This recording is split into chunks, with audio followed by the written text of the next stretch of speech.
সনডং cave এই গুহাটি দক্ষিণ পূর্ব এশিয়ার সবচেয়ে শ্বাসরুদ্ধকর স্থানগুলির মধ্যে একটি হিসাবে মনে করা হয়। এই অঞ্চলটি ভিয়েতনাম কোয়াংবিন প্রদেশের ফং না কেবাং জাতীয় উদ্যানের মধ্যে অবস্থিত। বহু বছর ধরে এই গুহার অস্তিত্ব সম্পর্কে কেউই জানত না, কারণ এটি একটি প্রত্যন্ত অঞ্চলে অবস্থিত। এখানে পৌঁছানোর জন্য একজন ব্যক্তিকে অবশ্যই ঘন জঙ্গল অতিক্রম করতে হবে এবং বেশ কয়েকটি নদী। সনডং গুহাটি প্রথম 1991 সালে একজন স্থানীয় কৃষক ভারী বৃষ্টির ঝড়ের সময় আশ্রয় এবং প্রথমবার আবিষ্কার করেছিলেন। তবে তিনি জায়গাটি দেখে ভয় পান, তাই আর এগিয়ে যাননি। 2009 সালে ব্রিটিশ ব্যক্তিরা যে কোনো কারণবশত গুহার প্রবেশদ্বারটি পুনরাবিষ্কার করেছিলেন। যখন বিজ্ঞানীরা ভেতরে প্রবেশ করলেন, তারা সনডং এর আকার এবং সৌন্দর্য দেখে রীতিমতো অবাক হয়ে যান। তখন থেকে এই গুহা নিয়ে গবেষণা শুরু হয়। এর গভীরতা প্রায় 150 মিটার এবং এর দৈর্ঘ্য প্রায় 9000 মিটার। মোট আয়তন 38.5 কিউবিক মিটার অনুমান করা হয়েছে, যা সনডংকে বিশ্বের বৃহত্তম গুহাতে পরিণত করে।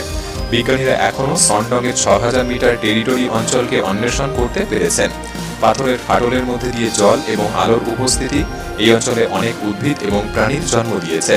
গবেষকরা গুহার ভেতরে ভাল্লুক, তোতা, বাদুড়, শত শত প্রজাপতি এবং 70 প্রজাতির উভচর এবং সরীসৃপ প্রাণীর খোঁজ পেয়েছেন। সনডংকে বলতে পারেন একটি পৃথক বিশ্ব, যা আমাদের বিশ্ব থেকে দীর্ঘকাল মানুষের চোখের আড়ালে রয়েছে। জাভারি ভ্যালি আমাজন রেইন ফরেস্টের এই জাভারি ভ্যালি একটি দুর্গম এবং অস্পর্শ অঞ্চল। এই অঞ্চলে বেশিরভাগ উপজাতিদের বসবাস, যারা সভ্যতার সাথে কোনো যোগাযোগ রাখতে চায় না। জাভারি উপত্যকা হল আমাজনের আদিবাসীদের সবচেয়ে বড় রিজার্ভেশন। এটি ব্রাজিল ও পেরুর সীমান্তে অবস্থিত। এর আয়তন পর্তুগালের আকারের সমান বা 5444 বর্গ কিলোমিটার। এই উপত্যকায় 14টি উপজাতির প্রায় 2000 লোকের বসবাস। তাদের সকলেই বহিরাগতদের প্রতি ক্ষুব্ধ। প্রকৃতপক্ষে এর কারণ ব্রাজিলিয়ান শিকারীদের দ্বারা ক্রমাগত আক্রমণের প্রভাবে। জাভারি আদিবাসীরা তাদের অঞ্চল এবং চারপাশের প্রকৃতিকে রক্ষা করতে চায়। এই আদিবাসীদের কাছে আদিম বনগুলি অত্যন্ত গুরুত্বপূর্ণ, কিন্তু চোরা শিকারীরা তা ভুলে যায়। জাভারি জনগণ সভ্যতা এবং অগ্রগতি থেকে অনেক পিছিয়ে। তারা একটি ভিন্ন পথ বেছে নিয়েছে প্রকৃতির সাথে একতাবদ্ধ জীবন কাটাতে এবং সশস্ত্র চোরা শিকারীদের আটকাতে দুঃখজনক জীবনযাপন করছে। যদিও উপজাতিগুলি ব্রাজিলিয়ান কর্তৃপক্ষ দ্বারা সুরক্ষিত, কিন্তু চোরা শিকারীরা এখনও তাদের অঞ্চলে ক্রমাগত আক্রমণ চালিয়ে যাচ্ছে এবং জাভারিরা তাদের শিকারে বাধা দিলে তাদেরকে হত্যা করা হচ্ছে। ডানাকিল ডিপ্রেশন এই শান্তিময় পৃথিবীতে ডানাকিল ডিপ্রেশনকে আপনি নরকের সাথে তুলনা করতে পারেন। ডানাকিল ইথিওপিয়ার উত্তর পূর্বে ডানাকিল নামের মরুভূমিতে অবস্থিত। এই ভূখণ্ডগুলির প্রাকৃতিক দৃশ্য তাদের স্বতন্ত্রতা, বিভিন্ন শেডের লবণের স্তূপ, সালফিউরিক গিজার এবং আগ্নেয়গিরির গর্তে বুদবুদ লাভারক দ্বারা মুগ্ধ করে। পৃথিবীর অন্য কোথাও এরকম কিছু দেখতে পাওয়া যায় না। এই অঞ্চলে বাতাসের তাপমাত্রা শীতকালেও চরম, প্রায় 35 ডিগ্রি সেলসিয়াস এবং গ্রীষ্মকালে 63 ডিগ্রি সেলসিয়াস। ডানাকিলকে পৃথিবীর উষ্ণতম এবং সর্বনিম্ন স্থান বলতে পারেন। এটি সমুদ্রপৃষ্ঠ থেকে প্রায় 125 মিটার নিচে অবস্থিত, তাই নিঃসন্দেহে অঞ্চলটি বিজ্ঞানীদেরকে আকর্ষণ করে। এই ধরনের পরিস্থিতিতে গবেষণা চালানো খুব কঠিন, তবে কিছু স্থান ইতিমধ্যেই আবিষ্কৃত হয়েছে। সম্ভবত তাদের মধ্যে সবচেয়ে উল্লেখযোগ্য ছিল 3 মিলিয়ন বছরেরও বেশি পুরনো অস্ট্রালোপিথেকাস অ্যাফারেন্সিসের অবশেষ আবিষ্কার। এই আবিষ্কারটি ডানাকিলকে হোমিনিডদের বাসস্থান হিসেবে চিহ্নিত করে। বিজ্ঞানের জন্য আরেকটি আকর্ষণীয় আবিষ্কার ছিল যে লাভাশিলা থেকে বেরিয়ে আসা বুদবুদ জলে প্রচুর সংখ্যক বিভিন্ন অণুজীব বসবাস করে, যেখানে জলের তাপমাত্রা 90 ডিগ্রি সেলসিয়াস এবং এটি অ্যাসিড, সালফার, তামা ও লবণে পরিপূর্ণ। ব্যাকটেরিয়াদের জীবন এখানে অদ্ভুতভাবে স্বাভাবিক। এই ডানাকিল অঞ্চলটি নরকের সাথে সাদৃশ্যপূর্ণ হলেও পর্যটকদের কাছে খুবই জনপ্রিয়। এছাড়াও এই অঞ্চলের আশেপাশে বেশ কয়েকটি জনবসতি গড়ে উঠেছে, যারা এই দুর্গম পরিবেশে বসবাস করছে।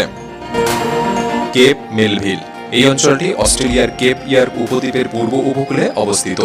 জায়গাটি 1815 সালে লেফটেন্যান্ট চার্লস জেফারসন আবিষ্কার করেছিলেন এবং প্রথমে নামকরণ হয়েছিল কেপ স্টনি, কিন্তু পরে নামকরণ করা হয়েছিল মেলভিল, যা বর্তমানে অস্ট্রেলিয়ার কেপ মেলভিল ন্যাশনাল পার্কের অংশ, যেখানে আরও দুটি দ্বীপ রয়েছে।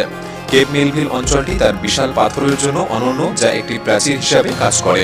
এই বড় পাথরগুলি এই অস্পর্শ অঞ্চলকে নেতিবাচক প্রভাব থেকে রক্ষা করে।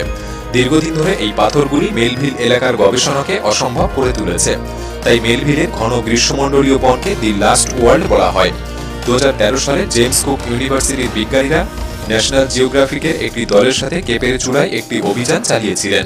গবেষকরা মেলভিলের বনে প্রবেশ করার সাথে সাথে স্থানীয় বাসিন্দাদের একটি নতুন অনাবিষ্কৃত জগৎ আবিষ্কার করেছিলেন।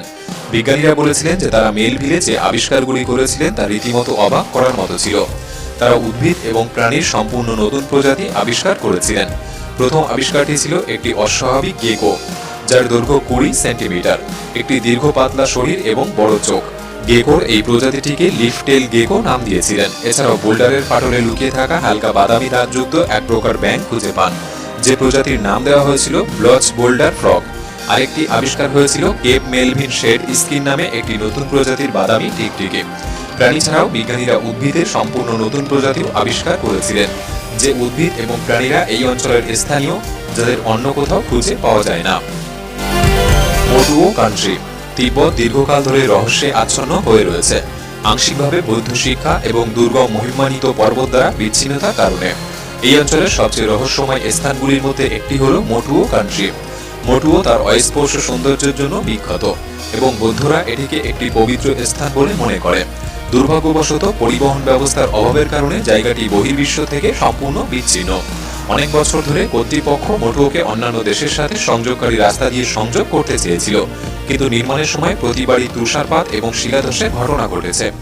অবশেষে 1990-এর দশকের মাঝামাঝি সময় একটি রাস্তা তৈরি করা হয়েছিল, কিন্তু বেশ কয়েকটি ভূমিধসের কারণে ধ্বংস হয়ে যায় পরবর্তী কিছুদিনের মধ্যেই।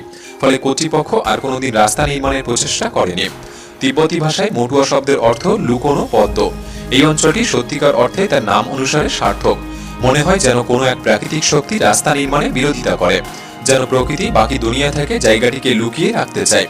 বর্তমানে এই অঞ্চলটিতে পৌঁছানোর জন্য তুষার আচ্ছাদিত পাহাড়, 9টি নদী এবং খাদের উপর ঝুলন্ত সেতু অতিক্রম করতে হবে, যে যাত্রা 4 দিন সময় নেয় এবং এটি শুধুমাত্র সবচেয়ে সাহসী এবং প্রশিক্ষিত পর্যটকদের জন্য উপযুক্ত। যাই হোক, একটি সত্যিকারের প্রাকৃতিক আশ্চর্যের সাক্ষী হতে গেলে এইটুকু রিস্ক আপনাকে নিতেই হবে। তিব্বত মালভূমির উপত্যকায় অবস্থিত মটুও তার আলপাইন তৃণভূমি, বন, হ্রদ এবং নদীর জন্য পরিচিত। কঠিন বরফে ঢাকা পাহাড়ের মাঝে এই জায়গাটিকে একটি সত্যিকারের সবুজ মরুদ্যানের মতো মনে হয়, যা মানুষের হৃদয়ে শান্তি এবং প্রশান্তির আগমন ঘটায়। সারিসারিনামা কেভ। গায়না এবং ভেনেজুয়েলার দক্ষিণে সমতল চূড়া সহ শত শত উঁচু পর্বতমালার মধ্যে সারিসারিনামা প্রাচীনতম। এটি 25 মিটার উচ্চতা পর্যন্ত গাছের সাথে ঘন রাজকীয় বন দ্বারা বিচ্ছিন্ন। এই অঞ্চলটি 1961 সালের নভেম্বর পর্যন্ত দীর্ঘ সময়ের জন্য অনাবিষ্কৃত ছিল, যখন পাইলট হ্যারি গিবসন সারিসারিনামার উপর দিয়ে উড়ে যাওয়ার সময় বিশাল গর্তগুলি দেখতে পেয়েছিলেন। তার আবিষ্কার বিজ্ঞানীদের আগ্রহকে আরও জাগিয়ে তুলেছিল, কিন্তু এই সিঙ্কহোলগুলি অন্বেষণ করার জন্য জঙ্গলে প্রবেশ করা অত্যন্ত চ্যালেঞ্জিং ছিল। 1974 সালে প্রথম অভিযানের জন্য প্রস্তুত হতে প্রায় 10 বছরেরও বেশি সময় লেগেছিল। গবেষকদের হেলিকপ্টারে করে পর্বতের চূড়ায় নিয়ে যাওয়া হয়েছিল। তারপর তারা দড়ি ব্যবহার করে একটি গর্তে নেমেছিল। প্রাথমিকভাবে নিচে একটি হ্রদ খুঁজে পাওয়ার আশা করা হয়েছিল, কিন্তু সেখানে কিছুই ছিল না এবং দুর্ভাগ্যবশত দলটি তাদের গবেষণা শেষ হওয়ার পর এই গুহা থেকে উঠতে পারেনি। পরবর্তীতে বহু গাছপালা সাফ করে হেলিকপ্টার দ্বারা ওই স্থান থেকে উদ্ধার করা হয়। আরেকটি গবেষণা দল 2 বছর পর সারিসারিনামার চূড়ায় উঠেছিল এবং আরও 3টি গুহা আবিষ্কার করে। আসলে এই বিশাল শৃঙ্খলের জন্য পর্বত আরোহণ একদমই মুশকিল, এবং এর থেকেও বেশি মুশকিল এখানকার কল্প কাহিনীর জন্য। স্থানীয়রা বিশ্বাস করে এই 1350 মিটার গভীরতা থেকে কখনো কখনো গর্জন শোনা যায়। গুহাটিতে নাকি এক প্রাচীন অশুভ আত্মার আবাস, যা মানুষকে অপহরণ করে। তবে যে কারণেই হোক, এই দুর্গম স্থান আজও মানুষকে ফিরতে দেয় না। আপনি কখনো এমন স্থানের কথা শুনেছেন বা সম্মুখীন হয়েছেন? আমাদের কমেন্ট বক্সে জানাতে